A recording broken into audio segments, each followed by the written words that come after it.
75 pounds of silver. That is what a single talent weighed in the first century. Not a coin you could slip into a pocket, a mass of metal you would need both arms to carry. When Jesus sat on the Mount of Olives days before his death and told a story about a man handing that kind of money to his servants, the disciples would not have thought about singing or leadership skills. They would have pictured the weight, what it takes to hold something that heavy, and what it costs to risk it. The English word talent, meaning a natural ability, did not exist when Jesus told this parable. That meaning entered the language centuries later, through medieval Latin, precisely because of this story. The Greek word talanton meant one thing, a unit of weight, and by extension, a sum of money equivalent to that weight in precious metal. From the verb tlao, meaning to bear, to carry. The word itself is about burden, about holding something substantial that belongs to someone else. 2,000 years of English usage have obscured that. And it matters because once you recover what a talanton actually was, the parable stops being a motivational speech about using your gifts. It becomes something far more unsettling and far more personal.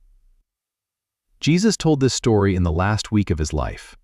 That context is easy to forget, but it changes how you hear every word. Matthew places the parable in chapter 25, inside what scholars call the Olivet Discourse, a long and private conversation between Jesus and his inner circle. The setting is the Mount of Olives, the ridge just east of Jerusalem. From that hillside you could look directly across the Kidron Valley and see the temple. Its white stone and gold trim caught the afternoon sun. It was the largest and most visually stunning structure most of these men had ever seen. Jesus had just told them it would be torn down, not one stone left on another. The disciples were shaken. They wanted to know when it would happen. They wanted a timeline. What they got instead was a series of stories. This is the week before the cross. Jesus knows it. The disciples do not. He is a man with days left, sitting on a hillside with the people he has trained for 3 years, trying to prepare them for a future they cannot yet imagine. A future where he will be gone, and they will be the ones left holding everything he gave them. That is the emotional temperature of the Olivet Discourse. And the stories Jesus tells inside it all circle the same question. What does it look like to live faithfully while you wait for something that has not happened yet? The parable of the 10 virgins comes first. Its point is readiness. Stay awake. Keep oil in your lamp. Do not assume you can prepare at the last minute. The parable of the talents comes second. Its point is different, and we will get to it. The sheep and the goats come third. Its point is compassion. What you did for the least of these, you did for me. 3 stories, 3 angles on the same interval. The virgins watch, the servants work, the sheep serve. Together they map what faithfulness looks like between the departure and the return of a master. And the parable of the talents sits right in the center. The story is deceptively simple. A man about to leave on a long journey calls 3 of his servants and entrusts them with his property. The Greek phrase Matthew uses is tahu parkanta autou, his possessions. Not a side fund, not petty cash, his estate. And he distributes it according to a phrase that turns out to be more important than it first appears. Kata ten idion dunamin, each according to his own ability. The word dunamin is a form of dunamis, the Greek word for power, capacity, inherent ability. It is the root behind the English word dynamite. The master is not guessing. He knows these men. He has watched them work. He calibrates the trust to the person. 5 talents to one, 2 to another, 1 to the third. Now do the math. 1 talent equaled roughly 6,000 denarii. A denarius was a standard day's wage, so a single talent represented approximately 20 years of labor for an ordinary worker. 5 talents, 100 years of wages. 2 talents, 40 years. Even the servant who received 1 talent was holding 2 decades of someone else's earnings in his arms. Nobody in this parable was given something small. The first 2 servants do something with what they receive. Matthew records it briefly. The 5-talent servant trades and earns 5 more. The two-talent servant does the same and earns 2 more. The text spends almost no time on the method. No business plan, no strategy session, no explanation of what trading looked like. Some manuscripts connect the word euthos, meaning immediately, to the first servant's action, which would mean he did not sit on it. He moved. But it is worth pausing on what trading actually involved in first-century Palestine, because it was not safe. The economy ran on agriculture, livestock, and goods transported along trade routes that were vulnerable to bandits, weather, and political instability. You could buy grain and resell it in a different market. You could invest in a caravan. You could lend to a money changer, which is what the master later suggests the third servant should have done at a minimum. The Greek word Matthew uses for money changers in verse 27 is trapezitais, from the word for table, the table where a banker sat and conducted transactions. These men functioned as deposit takers, currency exchangers, and lenders. They paid interest on deposits, although charging interest was a complicated matter under Jewish law, based on the prohibition in Deuteronomy chapter 23, verses 19 to 20. The point is that the first 2 servants entered a world of genuine risk. Doubling a talent was not a sure thing. Markets fluctuated, harvests failed, ships sank. These men could have lost every coin. And the parable does not say God guaranteed their returns. It says they went and traded. The action is what the text emphasizes. The result was a byproduct. But the how is not ultimately the point. The text skips past the details because what matters is what comes next. The master returns, and what he says to these 2 servants is the quiet earthquake at the center of the parable. To the 5-talent servant, "Well done, good and faithful servant. You were faithful over a few things. I will set you over many things. Enter into the joy of your master." To the 2-talent servant, "Well done, good and faithful servant. You were faithful over a few things. I will set you over many things. Enter into the joy of your master." Word for word. In the Greek, the commendation is identical. Eu agathe doule kai piste. An ancient commentator on this passage observed, "Equal the honor, because equal the zeal."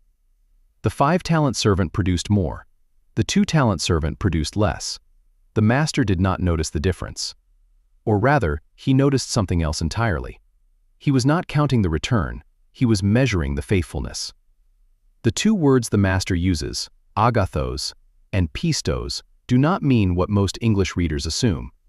Pistos is not just faithful in a vague moral sense. It means trustworthy, reliable, someone you can count on.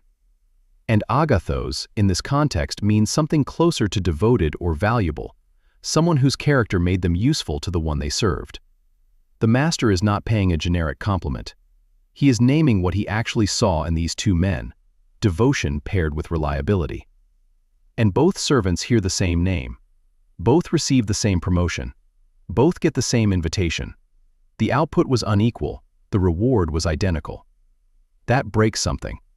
It breaks the assumption most people carry into this parable, which is that God is tracking your productivity. He is not. At least, not the way you think. He is tracking whether you did something with what he gave you, whether you moved, whether you trusted him enough to risk. So far, the parable has upended 2 assumptions. First, a talanton was not a natural gift, but a crushing weight of silver, entrusted according to each person's capacity. Second, the master's commendation was not scaled to the result. It was scaled to the faithfulness. 5 talents earned, 2 talents earned, same words from the master's mouth. The metric was not volume, it was trust. That reframes everything about the third servant. Quick word before we continue. If this kind of study in the original languages is helping you see Scripture with fresh eyes, consider becoming a channel member. That support is what makes this work possible week after week. And to those of you who already support this channel, thank you.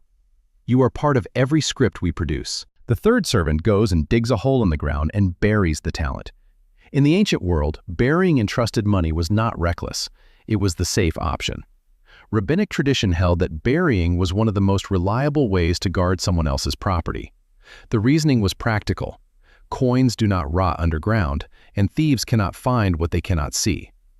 Archaeological digs across first-century Palestine have uncovered coin hoards buried in exactly this way, wrapped in cloth, tucked into jars, pressed into the earth beneath floors. It was common. It was expected. In a world without banks as we know them, the ground was the vault. So the third servant did not do something foolish. By the standards of his day, he did something responsible. He preserved the principle. He lost nothing. And when the master returns, he hands it all back, every coin accounted for. The master's response is immediate and harsh. "You wicked and lazy servant." The Greek is ponere kai oknere, and both words are doing more than the English suggests. Poneros is often translated wicked, but in this context it functions as the direct opposite of agathos, the word the master used for the first two servants. If agathos means devoted, valuable, useful, then poneros means something closer to worthless, grudging, mean-spirited.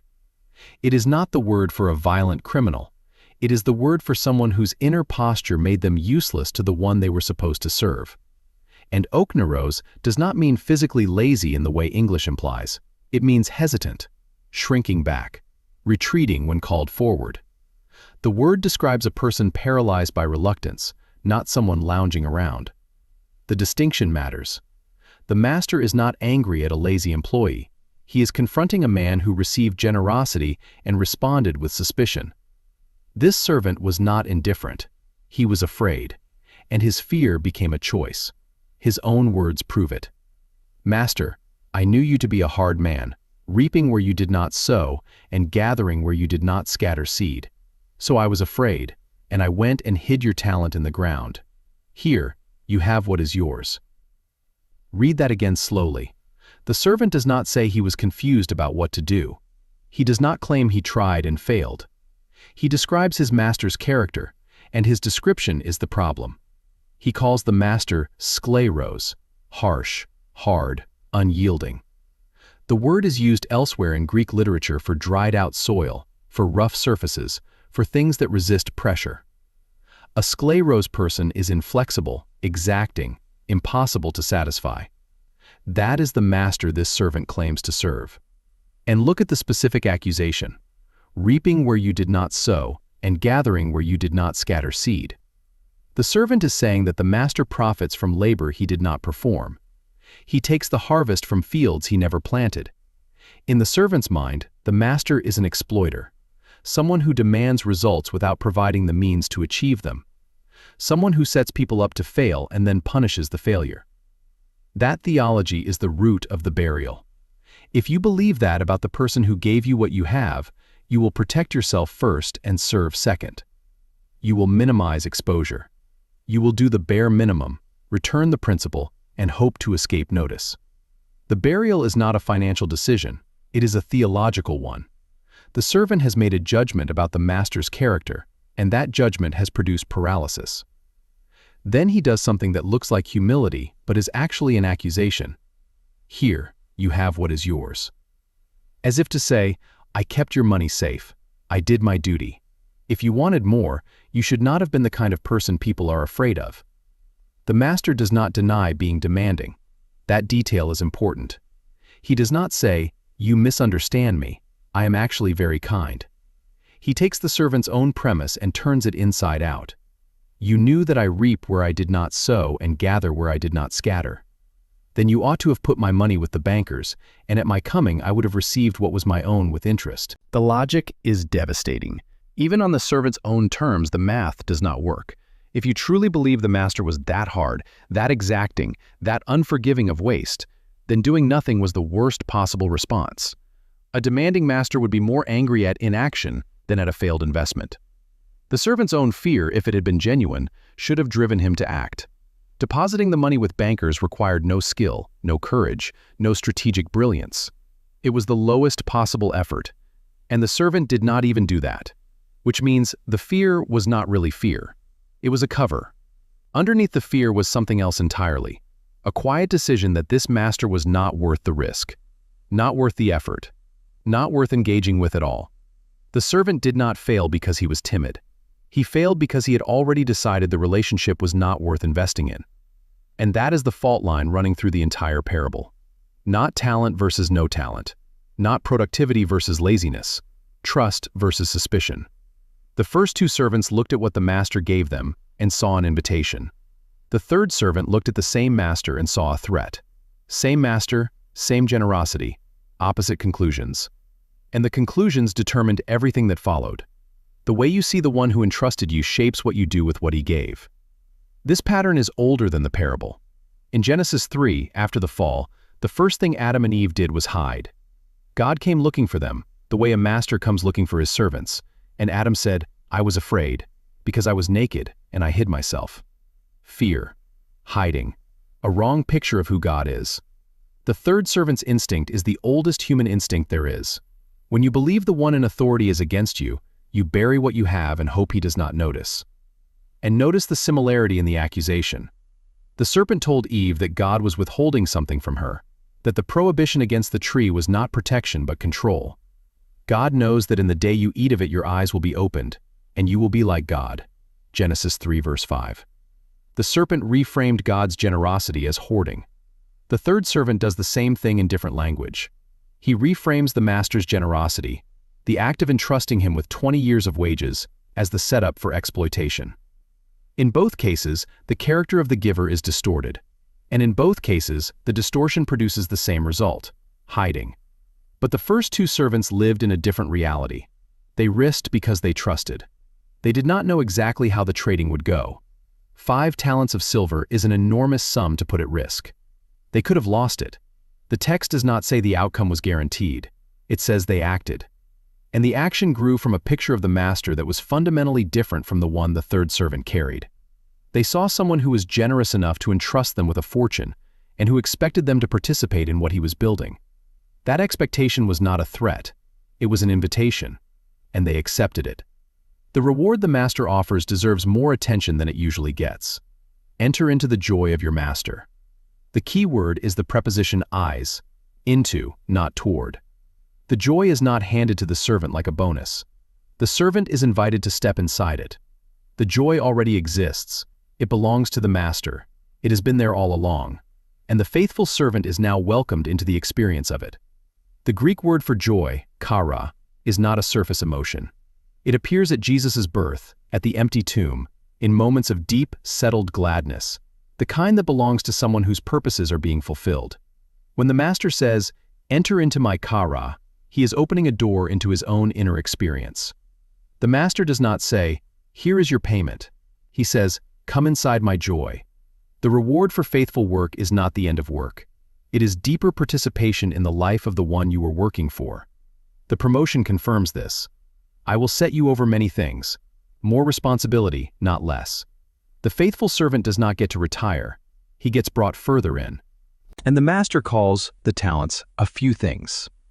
5 talents, 100 years of wages. And the master calls it a few things. If a century of human labor is few, then the many things waiting on the other side of faithfulness are beyond anything the servant has the categories to imagine. The opposite is equally revealing. The third servant is cast into outer darkness, skotos to exoteron, the darkness that is outside. Outside the house, outside the table, outside the joy. The servant who chose distance from the master while the master was away discovers that distance has become permanent. He wanted nothing to do with the master's work. Now he has nothing to do with the master's joy. Jesus told this parable knowing he was about to leave. Within days of speaking these words on the Mount of Olives, he would be arrested, tried, crucified, buried, and raised. He would ascend to the Father. He would, like the master in the story, go on a long journey.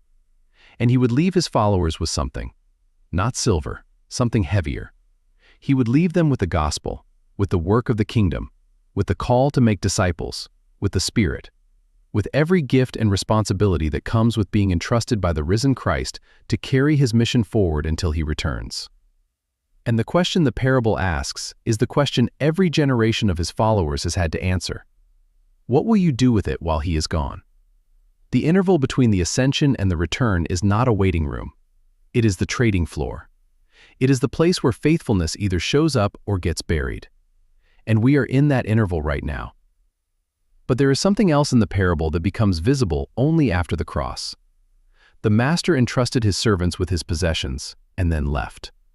He put his wealth in their hands and walked away.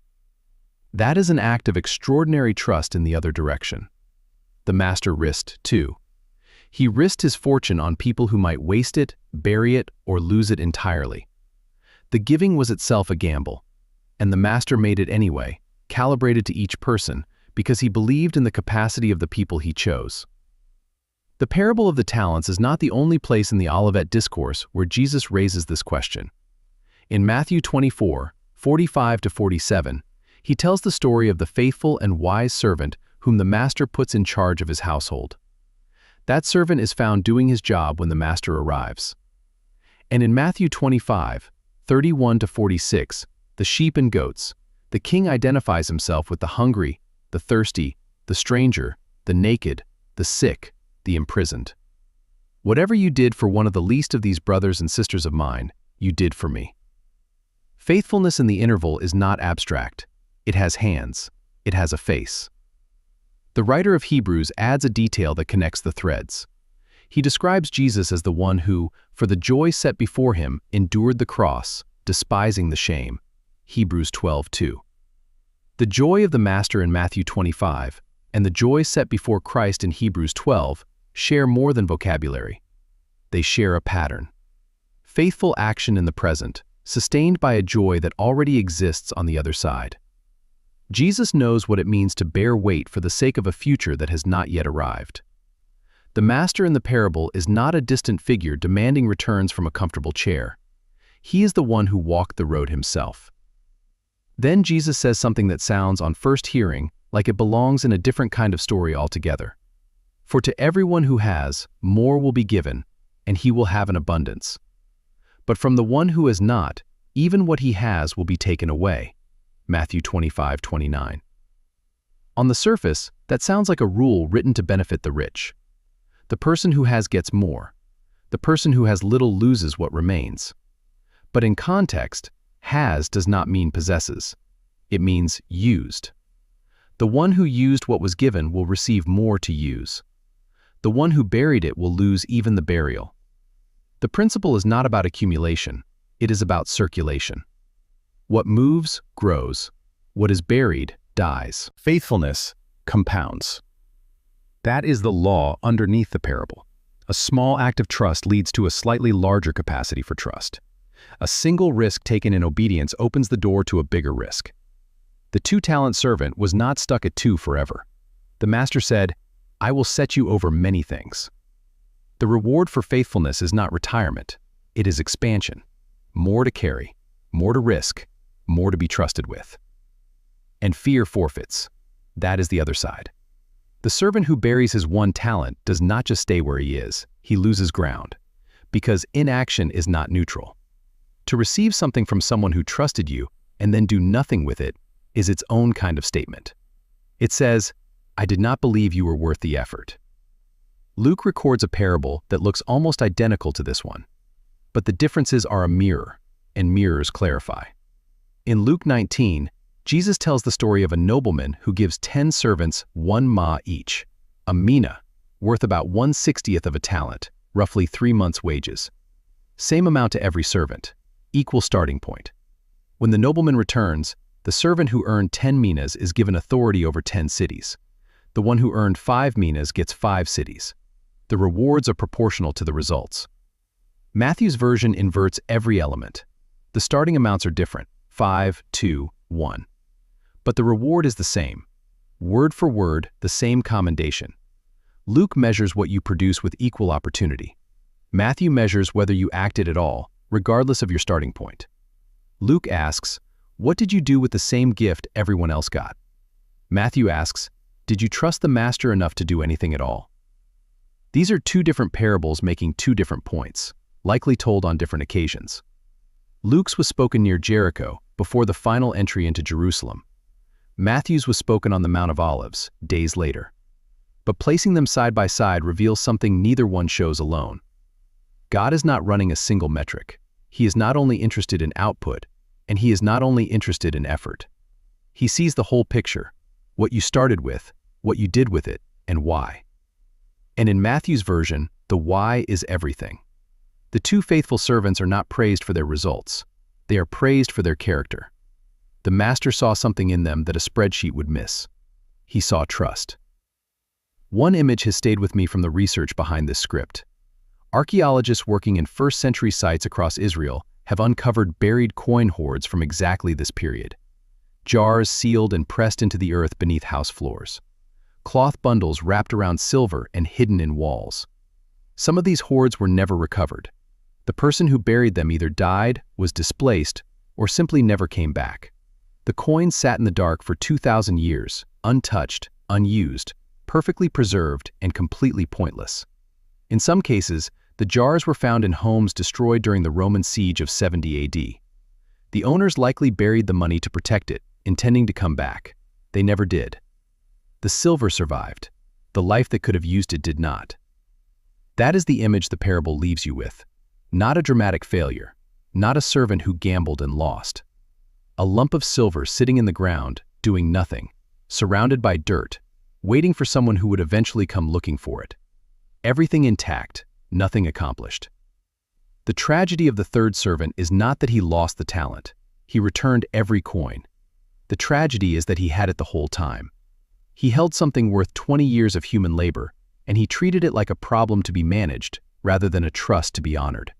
He kept it safe. And safe was the one thing the master never asked for. The master never said, "Guard this until I return." The entrustment itself was the instruction. Receiving the talent was the command. The only question was what you would do next. Most people read this parable and immediately start cataloging their abilities. What are my talents? What am I good at? How can I be more productive for God? Those are not bad questions, but the parable asks a prior question. What do you believe about the one who gave them? If you believe he is generous, that he entrusted you with something because he actually wants you to participate in what he is building, then you will move. You might move slowly. You might move imperfectly. You might invest your 2 talents and wonder why someone else got 5. But you will move. Because trust produces action the way sunlight produces growth. Not all at once, but inevitably. If you believe he is harsh, that he is the kind of master who takes what he did not earn and punishes what he did not cause, then you will bury. You will play it safe. You will preserve what you have, show up with the right answers, return the principle, and call it faithfulness. And the parable says that posture, no matter how responsible it looks from the outside, is the one thing the master cannot accept. Think about what this looks like in an actual life. Someone has a gift for teaching, but never volunteers because they are convinced they will do it poorly and God will be disappointed. Someone senses a call to step into something unfamiliar, a ministry, a conversation, a risk, and the voice in their head says, "Stay safe. Do not put yourself out there. You will fail, and he will not be pleased." That voice sounds like wisdom. The parable says it sounds like the third servant. The master calibrated the trust to each servant's capacity. He was not setting anyone up to fail. He was inviting them to participate. And the participation, not the performance, was what he was looking for. You do not have to be the 5-talent person. The reward is the same. The words are the same. The door to the master's joy opens with the same handle. What matters is whether you walked through it. The parable does not end with a moral. It ends with a principle stated like a natural law, and then silence. The third servant is cast out. The talent is given to the one who has 10. The principle is spoken. And then Jesus moves on to the sheep and the goats. He does not explain. He does not soften it. He lets the weight sit. And maybe that is fitting for a story about weight. A talanton was something you had to carry with both arms. You felt it in your back, your shoulders, your hands. It was not abstract. It was physical. And the question the parable asks is not whether you are strong enough to carry it. It is whether you trust the one who put it in your arms enough to do something with it before he comes back. The first 2 servants trusted. They moved. They risked. They brought back what they had built. And the master did not inspect the ledger. He looked at their faces and said, "You are the kind of person I can bring into my joy." The third servant did not trust. He buried. He waited. He returned the silver with clean hands and a careful explanation. and the master looked at his face and saw something that all the preserved coins in the world could not fix. A man who had spent the entire interval believing his master was someone worth hiding from. What you believe about God is not a theological hobby. It is the thing that determines whether you live open-handed or closed-fisted with everything He has placed in your care. The parable measures that, only that. Subscribe if this changed how you read the parable of the talents. Leave a comment, even one word. Share this with someone who has been burying something out of fear and needs to hear that the master is not who they think he is. And may the God who entrusts you with more than you can carry be the one whose joy you enter. God bless you.